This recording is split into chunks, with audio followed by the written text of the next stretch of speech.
A man by the name of Notch had an idea. A cave game, a sandbox seemingly endless, an adventure that had everyone saying, just one more block. This man, that game, those blocks have brought all of you here to celebrate what has become Minecraft. It began as a simple idea. Sorry, but you know you should use the old logo because it's a bit more evolvey, I guess. Right, fine. The game had a randomly generated world filled with grass, dirt, and an awful lot of stone.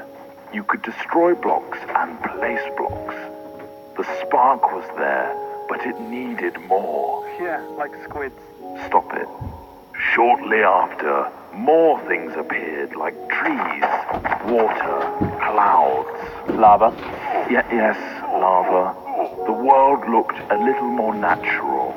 This was the creative mode in single player, but something was missing. TNT. No other people. Tests began with a multiplayer version. People could now play together. New items and blocks were also added. The game was beginning to take shape. Wow, really skimming over the details there. Do you want me to go over all the patch notes? No. The wiki page won't load anyway. Moving on, the game now had multiplayer and creative single player. But there was another element that Notch wanted. Survival. Work began on making the game more challenging. Zombies and skeletons were put in, but they could not attack.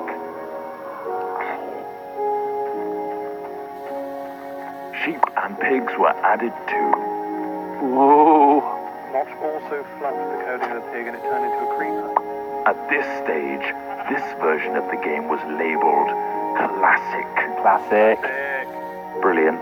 Then from Classic came the in-dev version. What on earth does that mean? No idea, not important. Dynamic lighting was put in, a new sound engine, and more importantly, crafting was introduced. Then came InfDev. Sorry, what? InfDev introduced a big feature to the world, infinite terrain. No longer was the player constrained to a square world, but now it stretched endlessly. Ore was randomly placed in the world to discover, and other tweaks and introductions were made, like 3D clouds, minecarts and tracks, and also dungeons. Then, the first major version of the game was released. Not like released, but just available? Yeah, pretty much. Fridays became Secret Fridays, where random things were added. The first being redstone, which allowed complex circuitry to be created. What, like that thing? No, that's ridiculous. Snow worlds were added, so were boats and cows, along with a whole host of new items. Oh, and slimes. Those bloody hopping things. Then, in Alpha, the survival mode was brought to multiplayer for the first time. This allowed for players to battle monsters and survive the night together. Or just go around gathering creepers and then have them explode on your mate's house? The next big patch came on Halloween of 2010 and introduced the Nether. This threatening place was full of zombie pigmen and the eerie cries of the ghast. Not to mention a considerable amount of lava. The game hit beta. Ta-da! Lots of new things were added in beta, like dispensers, note blocks, cake, redstone repeaters, and beds. The lighting also got a smooth upgrade. Wolves were now on the prowl, and you could tame one as a pet with a stash of bones. Weather was introduced, including snow, lightning storms, and rain. Oh, look how cute that wolf is shaking up the rain. Oh, We finally found ourselves in 1.6 with the introduction of maps. A new way to navigate the endless blocks of Minecraft here.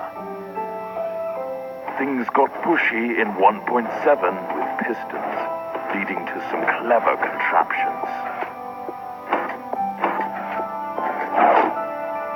1.8 gave vastly improved combat mechanics, allowing the player to sprint, draw back their bow, and land critical hits on their enemies. A new terrain generator was added, along with quirky NPC villages and mighty strongholds. And now comes the end. A true challenge awaits you in this unforgiving realm. But that is something you'll have to discover for yourself. The next page is yours.